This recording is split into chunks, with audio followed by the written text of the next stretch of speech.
नमस्कार, न्यूज़ 18 राजस्थान के दर्शकों का स्वागत है। आज हमारे साथ इस खास मुलाकात में खास मेहमान हैं प्रदेश के वन विभाग के मुखिया, head of forest, DN Pandey साहब। नमस्कार डीएन पांडे साहब, आपका इस कार्यक्रम में बहुत बहुत स्वागत है। बहुत बहुत धन्यवाद। राजस्थान में जो इतनी डाइवर्सिफाइड भौगोलिक स्थितियां हैं, एक तरफ जंगल हैं, एक तरफ रेगिस्तान भी है, माउंटेन्स भी हैं, पूरे वन विभाग के मुखिया के तौर पर और एक एक्सपर्ट के तौर पर आप इसको किस तरीके से देखते हैं? राजस्थान दरअसल एक बहुत रोचक जियोग्राफिक रीजन है। एक तरफ आप यहाँ वर्षा की कमी पाते हैं, दूसरी तरफ आप तापमान की अधिकता पाते हैं। तो इस वर्षा की कमी और तापमान की अधिकता, इसमें अलग अलग स्थानों में अलग अलग तरीके से अंतर आया है और ये अंतर आपको प्रदेश की वनस्पति में, प्रदेश में होने वाली खेती में, प्रदेश में खेतों में उगने वाले वृक्षों में, जंगल में उगने वाले वृक्षों में और उस क्षेत्र में पाए जाने वाले वन्य प्राणियों में आपको ये अंतर बिल्कुल स्पष्ट दिखता है। और समाज में जब आप देखते हैं तो लोगों के रहन सहन में उसी प्रकार का एक अंतर दिखता है। उदाहरण के लिए जो चंबल नदी का क्षेत्र है और सघन वनों वाले क्षेत्र हैं, उसमें आप लोगों की आजीविका और लोगों का रहन सहन, वनस्पति, वन्य प्राणी भिन्न हैं। जैसलमेर में आप देखते हैं बिल्कुल भिन्न है। तो एक बहुत ही एक चुनौतीपूर्ण क्षेत्र है जिसके प्रबंध के लिए आपको अनेक प्रकार के टूल्स और टेक्निक्स उपयोग करने पड़ते हैं। राजस्थान की जैव विविधता, राजस्थान की जो डाइवर्सिफाइड जियोग्राफिकल कंडीशंस हैं, उसके लिए आपके ऊपर जिम्मेदारी है। इन सब के मैनेजमेंट के लिए 2010 में वन नीति बनाई गई थी, तो उसमें क्या लक्ष्य उस वक्त तय किए गए थे और उस नीति से अब तक हमें क्या हासिल हुआ है? जो 2010 की वन नीति वन विभाग ने तय की, उस पर टिप्पणी करने के पहले मैं एक आग्रह करूंगा कि जो वन प्रबंध के सिद्धांत हैं या नीतियां हैं या नियम कानून हैं, लेजिस्लेशन हैं, वो उस समय उस समाज की प्राथमिकता को दर्शाते हैं। क्योंकि राजस्थान में बड़ी लंबी परंपरा रही है वनों के संरक्षण की, वन्य जीव संरक्षण की, तो एक तरफ पारंपरिक ज्ञान था, दूसरी तरफ वैज्ञानिक ज्ञान था। इस सब को समाहित करते हुए 2010 की वन नीति बनी, जिसमें वन नीति के जो लक्ष्य हैं वो दो प्रकार से आप आइडेंटिफाई कर सकते हैं।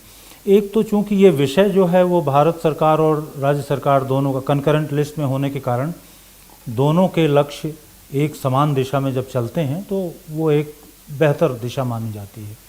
तो उदाहरण के लिए जो भारत की पॉलिसी है उनका ये कहना है कि 33% क्षेत्र भारत का जो होगा वो उसमें वन होंगे, लेकिन प्रत्येक जगह में 33% संभव नहीं है। तो कहीं इसे पहाड़ों में अधिक रखा गया, राजस्थान जैसे क्षेत्रों में कम रखा गया।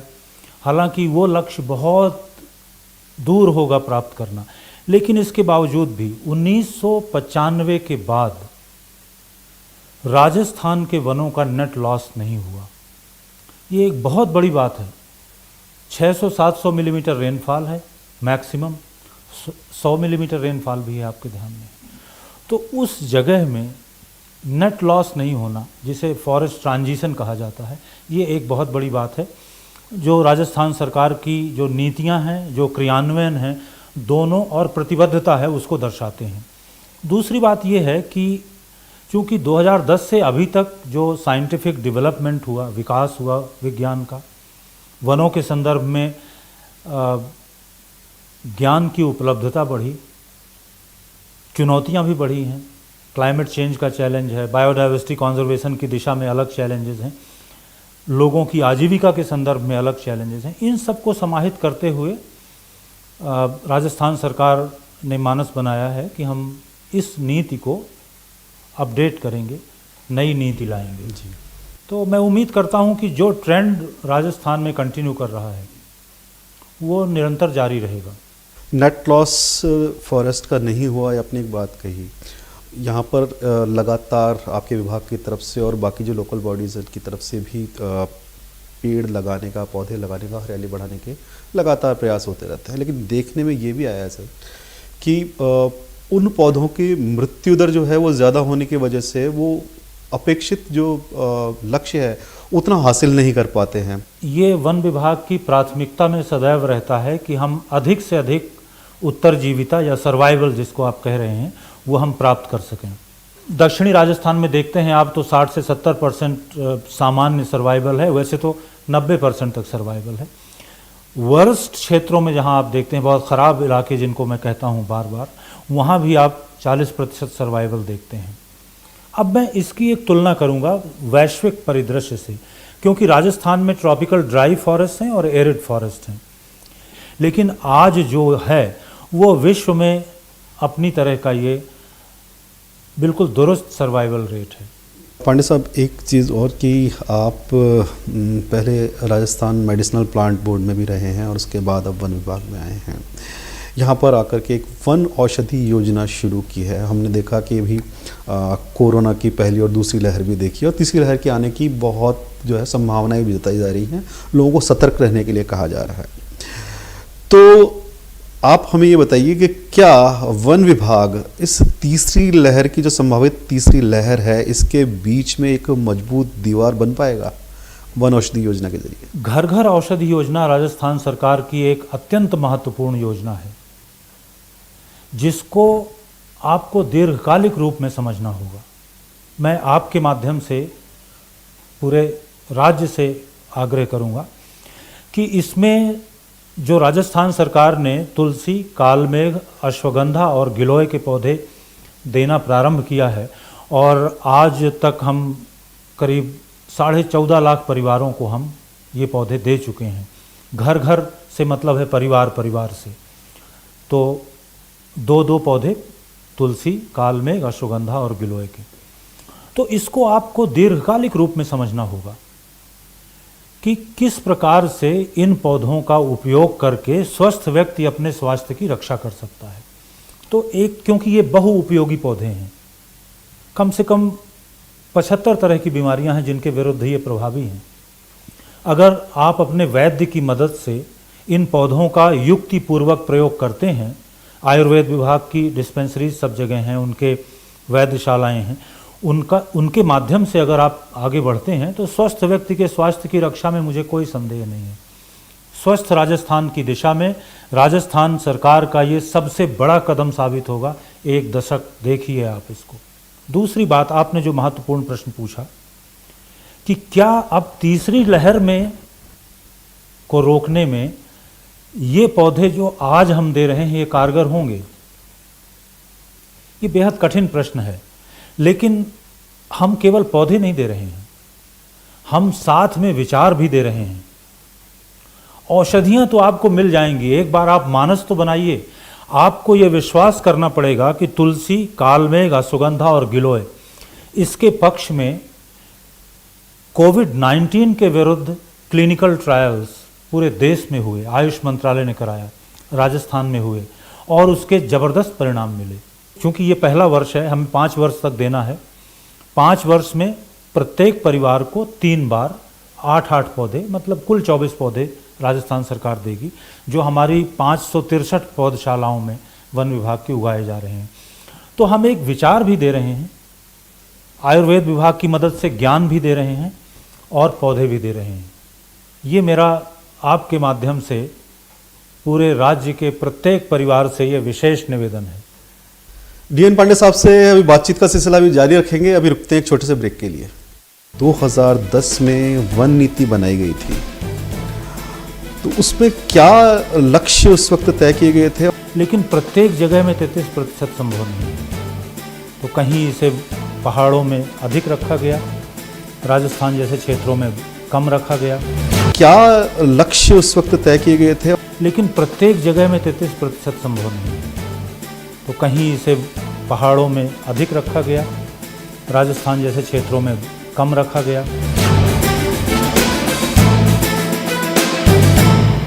ब्रेक के बाद आप सभी का एक बार फिर से स्वागत है। पांडे साहब, हम ब्रेक से पहले बात कर रहे थे कोविड और उसके बाद में उसके साथ में जो मेडिसिनल प्लांट्स हैं उनकी महत्व को लेकर। आपने कोविड और आयुर्वेद पर भी अपने रिसर्च पेपर लिखे हैं।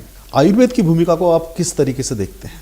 कोविड-19 की आयुर्वेद के माध्यम से चिकित्सा पर प्रोफेसर पद्मश्री रामहर सिंह जी, प्रोफेसर संजीव रस्तोगी और मेरा जो रिसर्च पेपर साझे का है हमारा, वो 23 अप्रैल 2020 को विश्व का जो आयुर्वेद का श्रेष्ठतम जर्नल है उसमें प्रकाशित हुआ और आज अपने विषय में वो सर्वाधिक साइटेड पेपर है। चिकित्सा मेरा विषय नहीं है, ये एक वैद्य का विषय है। हमने जो एक प्राग्मेटिक एक्शन प्लान बनाया था कि देश के सामने इस प्रकार से आगे बढ़ना देश को चाहिए, परिवारों को आगे बढ़ना चाहिए। बाद में जितने क्लिनिकल ट्रायल हुए, हमारी उस वक्त की शोध 100% सत्य सिद्ध होती है। क्लिनिकल ट्रायल चाहे अश्वगंधा पर हो, चाहे कालमेघ पर हो, चाहे तुलसी पर हो या गिलोय पर हो, सभी में ये एंटीवायरल खासकर कोविड-19 के विरुद्ध मजबूत पाए गए हैं। हालांकि मैं सभी आपके माध्यम से सभी दर्शकों को ये कहूँगा कि सेल्फ मेडिकेशन कभी नहीं करना चाहिए। हमें आयुर्वेद विभाग के वैद्य के पास जाकर, अपने वैद्य के पास जाकर उसकी मदद से चिकित्सा लेनी चाहिए। सेल्फ मेडिकेशन एक चैलेंज है, मैं उसको इनकरेज नहीं करता, बढ़ावा नहीं देता। आयुर्वेद में आयुष मंत्रालय ने जो शोध की या उन्होंने जो लोगों को एडवाइजरी जारी की, वो उस वक्त के ज्ञान पर आधारित थी। लेकिन जब हम उसको पीछे मुड़ के देखते हैं बाद में हुई शोध के प्रकाश में, तो वो भी बिल्कुल मजबूत सिद्ध होती है। तो मेरा सभी से आग्रह होगा कि एक तरफ संहिताओं का प्रमाण है, दूसरी तरफ मॉडर्न साइंस का प्रमाण है और तीसरी तरफ हमारे वैद्यों का अनुभव है। तो ज्ञान की इस त्रिवेणी से हमारे लोगों का स्वास्थ्य और जीवन मजबूत रखा जा सकता है। सर, इंसानी जीवन के बाद अब हम आते हैं वापस वन्य जीव, जंगली जानवरों की तरफ। राजस्थान में वन्य जीवन को लेकर के काफ़ी डाइवर्सिटी है और राजस्थान 9वां ऐसा राज्य है जहां पर 100 से ज़्यादा बाघ हैं। यहाँ पर जो बाघों के हालात हैं उनको आप किस तरीके से देखते हैं? जैसे कि रणथंभौर में एक तरफ स्पेस कम पड़ रहा है, उनकी जगह नहीं है, क्षमता से ज़्यादा बाघ हैं। सरिस्का में अभी भी बाघें शिफ्टिंग का इंतज़ार हो रहा है। तो ओवरऑल बाघों को लेकर जो सिनेरियो है उसको एज एन एक्सपर्ट आप किस तरीके से देखते हैं? 3 दशक पहले का विचार कीजिए, पूरे विश्व में हाहाकार मचा हुआ था कि बाघ विलुप्त हो जाएंगे। भारत ने प्रोजेक्ट टाइगर खड़ा किया, लंबा निवेश हुआ इसमें। उस निवेश का परिणाम ये है कि आज आप 30-32 साल 35 साल बाद ये प्रश्न पूछ रहे हैं कि बाघों की संख्या ज़्यादा हो रही है तो इसका क्या करेंगे आप? सफलता की कहानी है ये बहुत बड़ी, लेकिन हर सफलता अपने साथ कुछ चैलेंजेस लेकर आती है और उसी चैलेंज की तरफ आपने पॉइंट आउट किया है। राजस्थान पूरी दुनिया में वेस्टर्न मोस्ट लिमिट बनाता है पैंथेरा टाइग्रिस की, टाइगर की। जो ट्रॉपिकल ड्राई फॉरेस्ट हैं हमारे, वो दुनिया में टाइगर प्रजाति का पश्चिमी सीमा बनाती है। तो सीमा पर होने के बावजूद भी, ये वैश्विक सीमा है, आप देखिए, इसके बाद पश्चिम में आपको टाइगर नहीं मिलेंगे। वैश्विक सीमा में, बॉर्डर में होते हुए आज राजस्थान उन राज्यों में से है जहां टाइगर कंजर्वेशन के दीर्घकालिक सर्वाइवल की, इनके निरंतर रहे आने की एक मजबूत उम्मीद बनती है।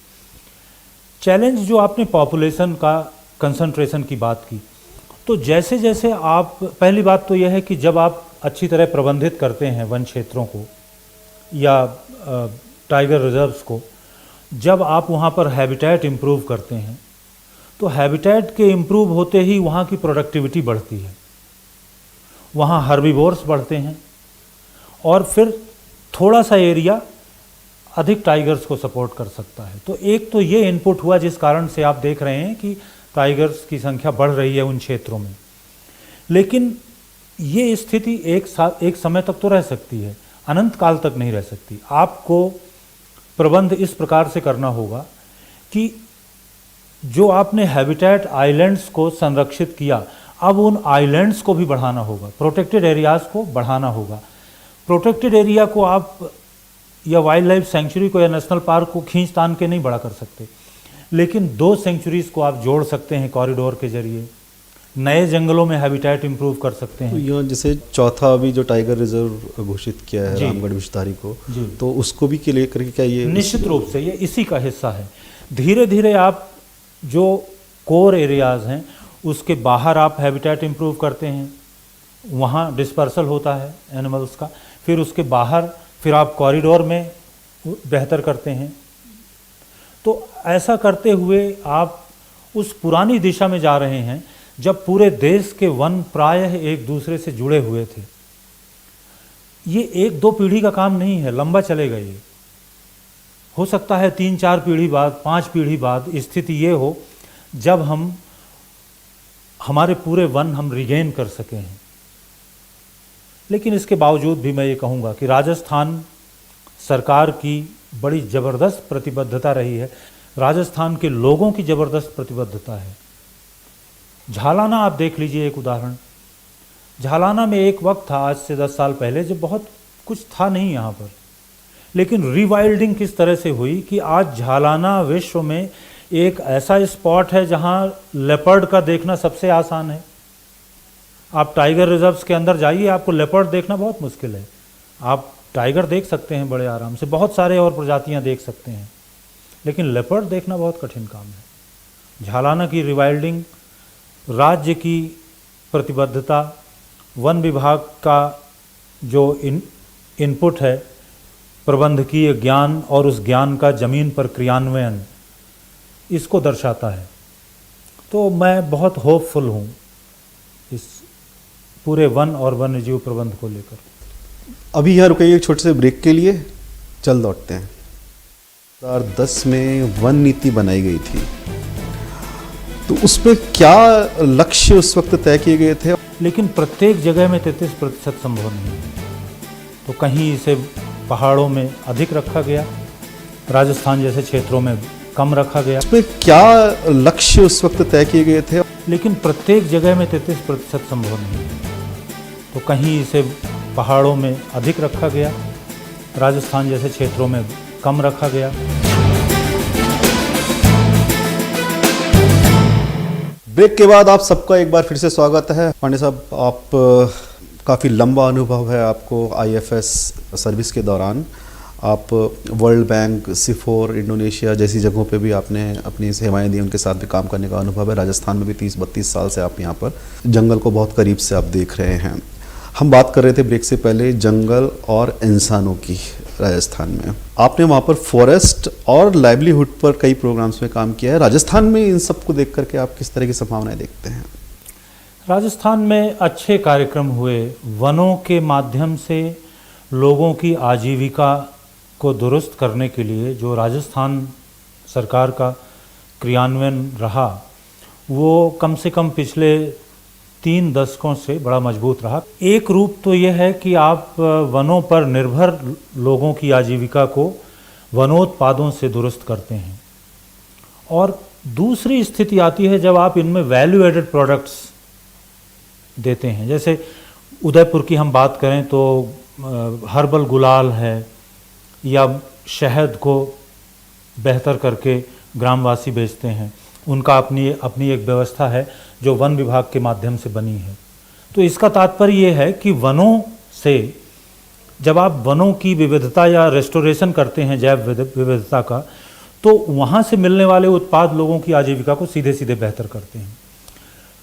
राजस्थान दूसरी स्टेज में जा चुका है जब आप उन उत्पादों को बाजार में सीधे नहीं बेचते बल्कि उनमें वैल्यू एडिशन करते हैं। राजस्थान सरकार ने 1991 में ही तय कर दिया था कि जो ग्रामवासी वृक्षारोपणों में मदद करेंगे, ग्राम वन सुरक्षा और प्रबंध समितियां बनाकर, अगर वहाँ पर वो वृक्षारोपण आप हार्वेस्ट करते हैं, कटान करके दोबारा फिर वृक्षारोपण करते हैं, तो कटान से जो आय मिलेगी उसमें ग्रामवासियों के साथ साझा होगा।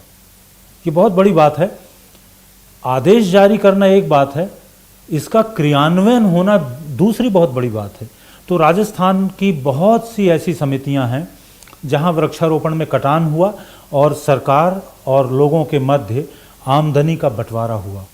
लास्ट जो बात आती है वनों के माध्यम से आजीविका की बेहतरी में, वो जब आप वनों की सुरक्षा के लिए निवेश करते हैं या आप वनों की सुरक्षा के लिए दीवारें बनाते हैं या रेस्टोरेशन, प्लांटेशन, अफॉरेस्टेशन जो भी कहें आप वो करते हैं, या आप जैसे घर घर औषधि योजना के अंतर्गत पौधे उगाकर लोगों को देते हैं, तो इसमें बहुत से लोग हैं जिनकी आजीविका मजबूत होती है मजदूरी के रूप में।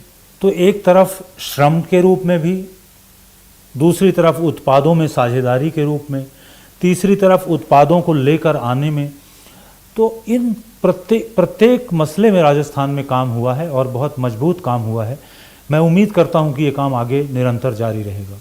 और इस सब के बीच में एक जो बहुत महत्वपूर्ण चीज़ आती है वो आती है वाइल्ड और ह्यूमन के बीच में कॉन्फ्लिक्ट आता है।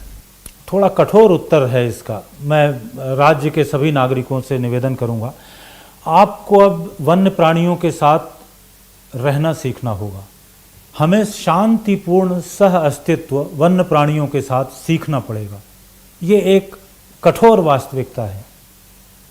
लेकिन जहाँ तक वन विभाग का प्रश्न है कि वन विभाग क्या कर रहा है इस कॉन्फ्लिक्ट को मिनिमाइज करने के लिए, तो हम वनों के अंदर उत्पादकता को बढ़ाने में जो हैबिटेट इम्प्रूवमेंट की बात मैंने आपको आग्रह किया, जैसे अगर झालाना बहुत लोगों ने देखा होगा, तो मैं एक उदाहरण दूं कि वहाँ हमने ग्रासलैंड डेवलप किए, हमने हैबिटेट इम्प्रूवमेंट किया, पानी की व्यवस्था की।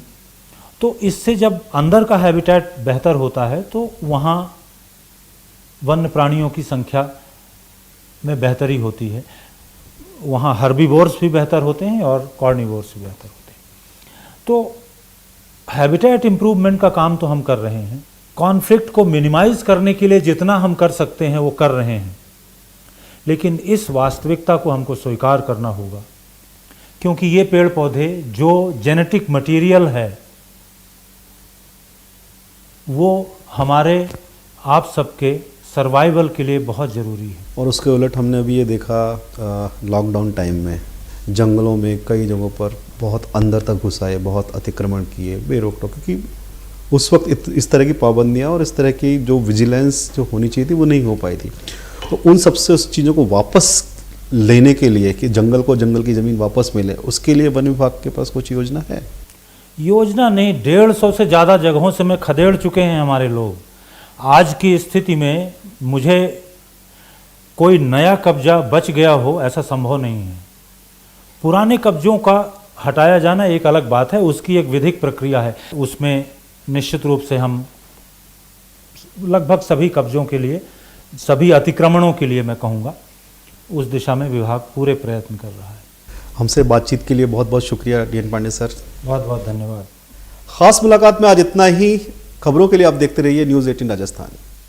10 में वन नीति बनाई गई थी, तो उसमें क्या लक्ष्य उस वक्त तय किए गए थे? लेकिन प्रत्येक जगह में 33% संभव नहीं है। तो कहीं इसे पहाड़ों में अधिक रखा गया, राजस्थान जैसे क्षेत्रों में कम रखा गया।